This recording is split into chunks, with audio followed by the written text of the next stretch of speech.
Соломон Паси, водачът на 16-ти мир в Пловдив.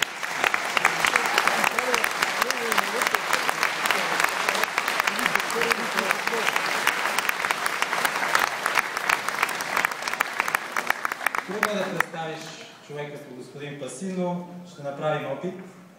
Той е човекът, който за пръв път още през 1990 година пред Великото народно събрание каза, че България трябва да влезе в НАТО.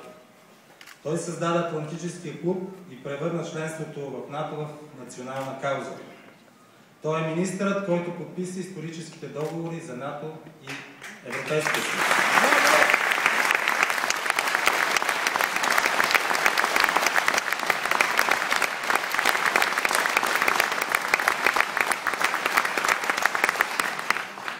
Той също така е министърът, който и повози шефа на НАТО с трабанта си.